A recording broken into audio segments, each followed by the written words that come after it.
ফিরে এসে প্রভুকে বলছি, প্রভু প্রভু তুমি জানো আজ সকালবেলা আমি গেলাম সুরধনী হরিবল যমুনার কুলে হাঁটাহাঁটি করতে। এবার গিয়ে এমন এক ঘটনা দেখেছি প্রভু, এর মানেটা কি আমাকে একটু বলবে? তখন প্রভু বলছে, কেন কি ঘটনা দেখেছো অর্জুন সেটা তো বলো, তাছাড়া তোমার প্রশ্নের উত্তর দেবো কি করে? তখন অর্জুন বললেন, প্রভু জানো আমি যখন হাঁটাহাঁটি করেছিলাম তখন দেখলাম ওই যমুনার জল দিয়ে একটা মরা গরু ভেসে যাচ্ছে, আর একটি ছোট্ট চড়ুই পাখি ওই মরা গরুটার উপরে বসে ঠুকরে ঠুকরে তাকে খাচ্ছে। এই কথা শুনে প্রভু বললেন, অর্জুন পাখিদের খাবারই তো পাঁচা সাদা, ওরা তো ওটাই খাবে, যে তোমার রাগ হবার কি আছে? অর্জুন বলছেন, মানে রাগ হবে না? প্রভু রাগ হবে না, যেই চড়ুই পাখিটা মরা গরুটাকে ঠুকরে ঠুকরে খাচ্ছে সেই পাখিটার ডানায় কৃষ্ণ কৃষ্ণ নাম লেখা আছে। প্রভু যেই পাখির ডানায় কৃষ্ণ কৃষ্ণ নাম লেখা থাকে সেই পাখি নোংরা জায়গায় যাবে, নোংরা খাবার খাবে, এটা মেনে নেব কেন? যেই না মেনেছে তখন প্রভু বললেন, অর্জুন কালকে যেই প্রশ্ন করেছিলে এটাই তার উত্তর।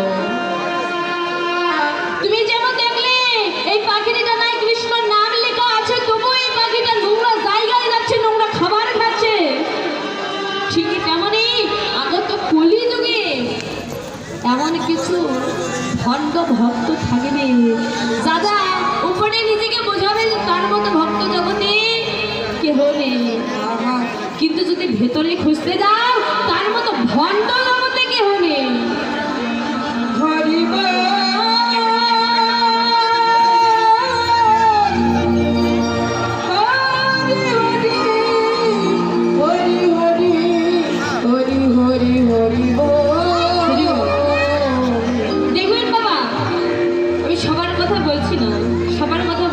কিছু কিছু ভণ্ড আছে দেখবেন যারা বিয়ে বাড়িতে গিয়ে মাছ মাংস দিয়ে খায়, হোটেলে গিয়ে মাছ মাংস দিয়ে খায়, কিন্তু হরিবাসর আসলে বলে যার তার হাতে খাই না।